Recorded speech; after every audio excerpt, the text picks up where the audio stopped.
สวัสดีครับกลับมาเจอกันอีกแล้วนะครับผม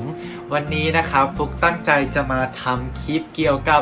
รีวิวนิยายที่ฟุกอ่านและฟุกชอบนะครับจริงๆเนี่ยขอเกริ่นก่อนเลยว่าฟุกเป็นคนชอบอ่านนิยายอยู่แล้วตั้งแต่เด็กๆนะครับแต่ว่า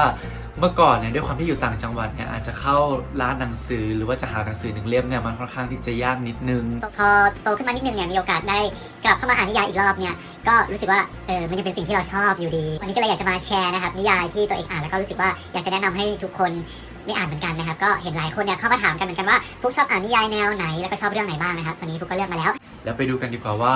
มีเรื่องไหนบ้างนะฮะที่ฟุกอ่านแล้วฟุกชอบนะครับไปดูกันเลยสำหรับเรื่องแรกนะฮะที่ฟุกอ่านแล้วฟุกรู้สึกชอบนะครับก็คือเรื่องราคามูลค่านั่นเองครับเรื่องนี้เนี่ยเรียกว่าเป็นเรื่องต้นๆเลยก็ว่าได้นะครับผมที่ฟุกอ่านแล้วก็รู้สึกว่าเขาเขียนได้ดีเนื้อเรื่องของเรื่องราคามูลค่าเนี่ยก็คือเป็นการเล่าเรื่องของพระเอกนะครับซึ่งพี่เอเชียเนี่ยเขาเป็นคนที่เกิดมาในครอบครัวที่มีทุกอย่างเรียกว่าเป็นคนที่มีฐานะค่อนข้างดีแต่ว่าขาดอย่างเดียวคือขาดความอบอุ่นคือพ่อแม่เขาเลี้ยงตัวพระเอกมาเนี่ยด้วยเงินก็คือสอนตัวพระเอกว่าแบบใช้เงินแก้ปัญหาคือพระเอกเขาก็จะได้ความคิดผิดๆที่แบบเงินสามารถแก้ปัญหาทุกอย่างได้ส่วนตัวนายเอกเนี่ยจะเป็นคนที่มีลักษณะต่างกันสุดขั้วกับตัวพระเอกเลยคือเขาจะเป็นคนที่ขยันแล้วก็เป็นคนที่เขาเรียกว่าทำงานพาร์ทไทม์เพื่อส่งเสียตัวเองเพื่อเลี้ยงตัวเองเพราะว่าตัวเองเนี่ยก็อยู่กับแค่พี่ชายแค่2 คนดังนั้นลักษณะนิสัยของพระเอกกับนายเอกเนี่ยจะต่างกันพอเขามาเจอกันเนี่ยมันก็จะเกิดอะไรบางอย่างที่ทำให้เรารู้สึกว่าเราอ่านแล้วเราชอบคือเหมือนตัวนายเอกเขาก็จะพยายามสอนพระเอกในเรื่องของการใช้เงินให้เห็นคุณค่าของสิ่งของต่างๆดังนั้นเราจะเห็นความน่ารักอย่างหนึ่งที่นายเอกเขาจะคอยสอนแล้วก็เปลี่ยนแปลงลักษณะนิสัยของตัวพระเอกด้วยนะครับสิ่งที่ฟุกชอบเกี่ยวกับนิยายเรื่องนี้เนี่ยก็อาจจะเป็นเรื่องของภาษาที่นักเขียนเขาใช้เขียนเนี่ยมันค่อนข้างที่จะแบบทำให้เราอ่านแล้วเราอินนะเราชอบเรื่องของการโยงเรื่องต่างๆมันทำให้เราได้เรียนรู้อะไรไปด้วยในตัวด้วยนะครับนอกจากการอ่านนิยายเล่มหนึ่งอะไรอย่างเงี้ยดังนั้นเป็นอีกเล่มหนึ่งที่ฟุกอยากจะแนะนำให้ทุกคนได้อ่านนะฮะเล่มนี้ก็สำหรับใครที่ยังไม่เคยอ่านนะก็ลองไปหาอ่านกันดูนะครับก็เป็นอีกเรื่องหนึ่งที่ฟุกว่าน่าสนใจดีนะครับสำหรับเรื่องที่2นะฮะที่ฟุกอ่านแล้วรู้สึกว่าอยากแนะนำให้ทุกคนเหมือนกันเพราะว่าเป็นนิยายฟีลกู๊ดอีกเรื่องหนึ่งที่ชอบก็คือเรื่องคุณอาเบลนั่นเองครับคุณอาเบลเนี่ยนะครับเป็นเรื่องราวเกี่ยวกับตัวนายเอกก็คือน้องเบลนะฮะซึ่งเป็นเด็กกำพร้าที่โตมากับพี่ชายเหมือนกันแต่ด้วยความโชคร้ายอะไรก็แล้วแต่ทำให้พี่ชายเขาเนี่ยได้ประสบกับอุบัติเหตุนะครับก็เลยทำให้เบลเนี่ยต้องไปรับเลี้ยงลูกของพี่ชายตัวเองก็คือหลานของตัวเองนั่นแหละมาเลี้ยงแต่ด้วยความที่เบลเนี่ยยังเป็นนักศึกษาอยู่ก็คืออยู่ในปีสุดท้ายของการเรียนดังนั้นจะต้องฝึกงานเบลก็จะต้องรับศึกหนักก็คือต้องเลี้ยงหลานไปด้วยแล้วก็ต้องฝึกงานไปด้วยแต่ด้วยความโชคดีนะครับเบลก็เลยได้ไปฝึกงานที่บริษัทของพระเอกนั่นก็คือพี่ชวินนั่นเองครับผมพี่ชวินเนี่ยเป็นเจ้าของบริษัทเป็นเจ้าของอสังหาริมทรัพย์ด้วยแล้วก็เป็นเจ้านายของเบลด้วยทำให้ทั้ง2 คนเนี่ยได้มาเจอกันนะครับเรื่องราวที่ฟุกชอบอย่างหนึ่งของนิยายเรื่องนี้คือคนเขียนนะเขาต้องการที่จะใส่เนื้อหาว่าตัวพระเอกเนี่ยเขาเป็นคนที่มีปมมีบาดแผลในชีวิตแต่ส่วนตัวนายเอกเนี่ยเขาจะเป็นคนที่แบบเข้ามาเติมเต็มเข้ามามอบความอบอุ่นแล้วก็เข้ามารักษาบาดแผลต่างๆในชีวิตของพระเอกเราเลยทำให้เห็นความน่ารัก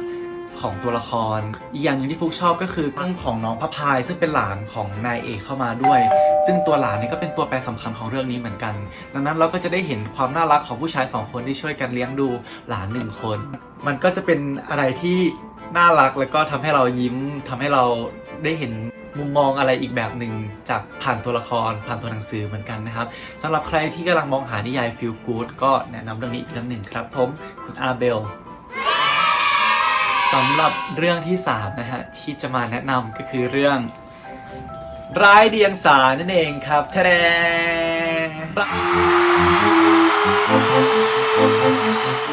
ร้ายเดียงสาเนี่ยเป็นนิยายดราม่าเลยก็ว่าได้นะครับ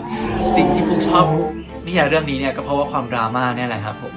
มันเป็นความดราม่าที่สนุกเพราะว่านักเขียนนะเขาค่อนข้างที่จะแบบพ ผูกเรื่องแล้วก็เล่าเรื่องได้แบบค่อนข้างที่จะละเอียดแล้วก็ทำให้เราคอยตามไปได้นะครับเนื้อเรื่องก็จะประมาณว่าตัวพระเอกเนี่ยเป็นคนรวยเป็นคนที่มีฐานะมีสังคมค่อนข้างที่จะดีแต่นายเอกเนี่ยจริงๆเด็กพื้นฐานของตัวเองเป็นเด็กกำพร้าแต่ว่าไปโกหกพระเอกแล้วก็ไปโกหกเพื่อนๆว่าจริงๆเนี่ยตัวเองเป็นคนรวยเป็นคนมีฐานะเหมือนกันเพื่อให้ตัวเองเข้ามาอยู่ในสังคมของพระเอกกับเพื่อนๆได้แต่แล้วเนี่ยเมื่อถูกเปิดเผยความจริงแล้วเพื่อนๆเลิกคบพระเอกก็ขอเลิกซึ่งทำให้แบบนายเอกเขา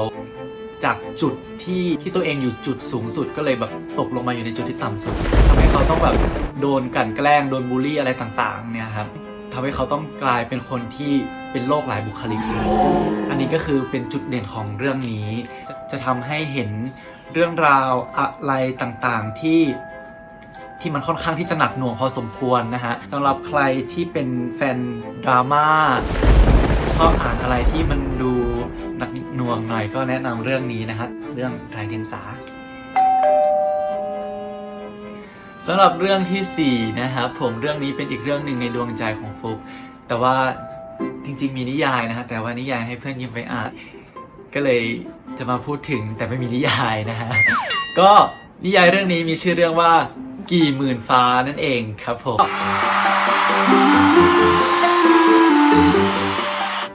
กี่หมื่นฟ้าเนี่ยเป็นเรื่องราวของพี่หมื่นฟ้ากับน้องที่รักนะครับเป็นเรื่องราวแนวฟินจิ้นแต่ฟุกรู้สึกว่ามันเป็นความฟินความจิ้นที่เราอ่านแล้วเราทำให้เรายิ้มทำให้เราหัวเราะแล้วก็ทำให้เราร้องไห้ไปด้วย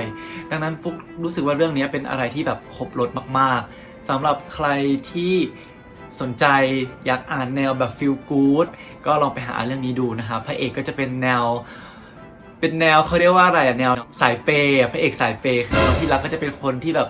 อ้อนเก่งอ้อนเพื่อนอ้อนพี่ฟ้าเก่งอะไรอย่างเงี้ยสำหรับใครที่อยาก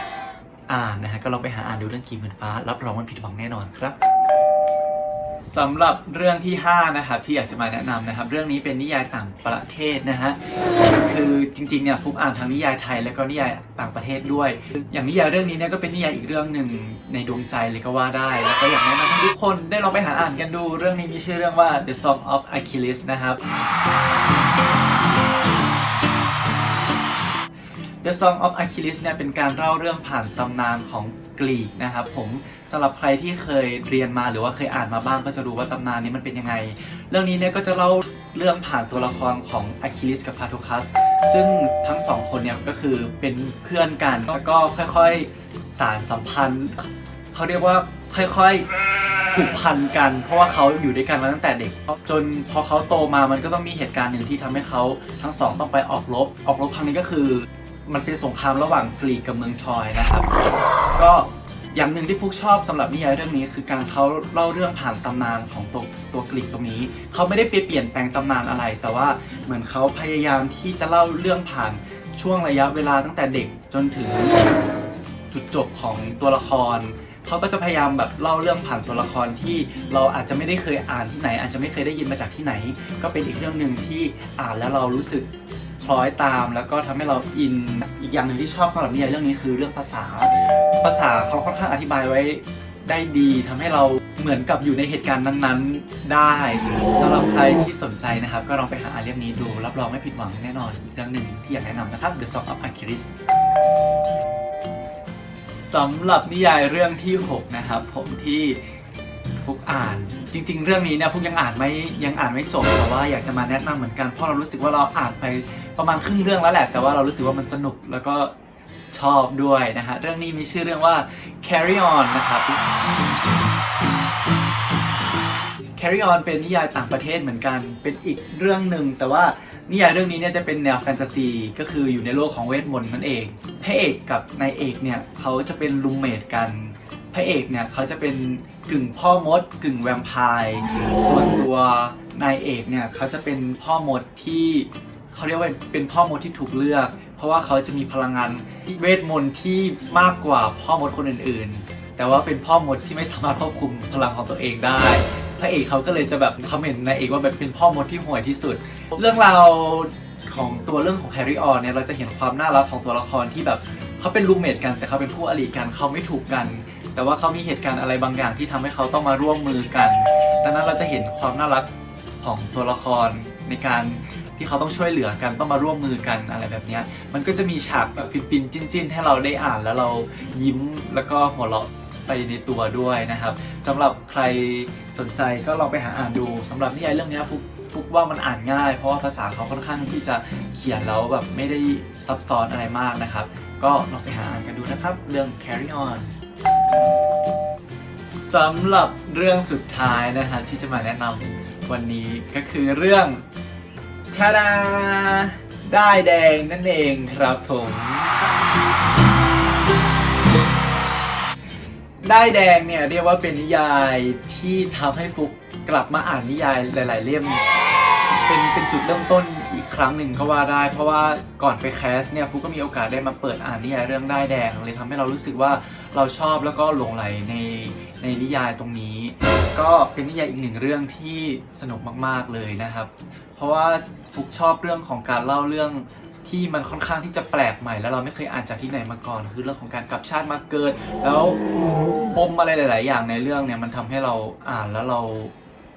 รู้สึกว่าแบบเราลุ้นแล้วเราอยากรู้แล้วมันมีอะไรตลอดทั้งเรื่องที่ทำให้เรารู้สึกเซอร์ไพรส์ตลอดเวลา